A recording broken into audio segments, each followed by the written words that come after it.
കോഴിക്കോട് മാവൂർ കൽപ്പള്ളിയിൽ 25 പേരടങ്ങുന്ന 5 കുടുംബത്തിന്റെ വഴി കൊട്ടിയടച്ച മഹല്ല് കമ്മിറ്റി. പഞ്ചായത്ത് ഫണ്ട് വിനിയോഗിച്ച് നിർമ്മിച്ച തീരദേശ റോഡ് കയ്യേറിയാണ് വഖഫ് ഭൂമിയിൽ പ്രവർത്തിക്കുന്ന മഹ്ലറ കോളേജ് അനധികൃതമായി മതിൽ കെട്ടി എന്നതാണ് ഉയരുന്ന പ്രധാന പരാതി.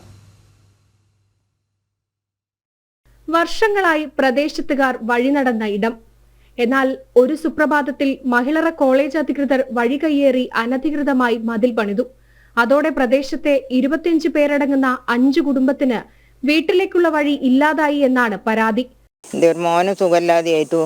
അത് പിന്നെ എൻ്റെ ചെറിയ മോൻ ഇവിടെ ഉള്ളതിനെ കൊണ്ട് ഓനെ എങ്ങനെയും ഇവരെല്ലാവരും കൂടി ഇങ്ങനെ എടുത്തു കൊണ്ടുവന്നു.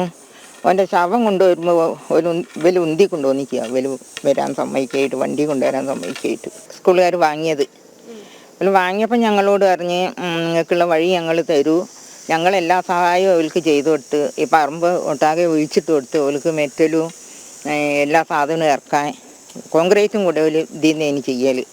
ഞങ്ങൾ ഇവിടെ ഉള്ള വഴി ഓലാണ് ഇടിച്ചങ്ങനെയാക്കിയത്. 2006 പൊതുവഴി ഉൾപ്പെടുന്ന സ്ഥലം സ്ഥാപനം ചുറ്റുമതിൽ കെട്ടി അടച്ചത്. കൂടാതെ പ്രദേശത്തെ 5 വീടുകൾ ഒഴിച്ചുള്ള എല്ലാ സ്ഥലവും ഈ സ്വകാര്യ സ്ഥാപനം വാങ്ങുകയും ചെയ്തതോടെ പ്രദേശവാസികളുടെ വഴി പൂർണ്ണമായും ഇല്ലാതായി. നിരന്തരം പരാതി നൽകിയതിനെ തുടർന്ന് 2008 5 വീട്ടുകാർക്കും വഴി നൽകണമെന്ന് മുഖ്യമന്ത്രിയുടെ ഓഫീസിൽ നിന്ന് ഉത്തരവിട്ടു. എന്നാൽ വർഷങ്ങൾ കഴിഞ്ഞിട്ടും ഉത്തരവ് മാത്രം നടപ്പിലായില്ല.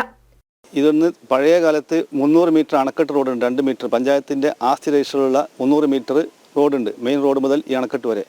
ഈ റോഡിലൂടെയാണ് ഇവർ ഉപയോഗിച്ചിരുന്നത്. ഈ റോഡ് ഈ മഹ്ലറ സ്കൂൾ സ്ഥലം വാങ്ങി 2002 ഈ ബസ് വാങ്ങിയതിന് ശേഷം അവർ ആ റോഡ് കയ്യേറിയിട്ട് അനുമതിയില്ലാതെ മതിൽ കെട്ടി കൈവശപ്പെടുത്തി. പഞ്ചായത്തിൽ ഒരു അനുമതിയും വാങ്ങാതെയാണ്. ആ കാരണത്താലാണ് ഈ കുടുംബങ്ങൾക്ക് ഇപ്പോൾ ഇത് വഴിയില്ലാത്തൊരവസ്ഥ വന്നത്.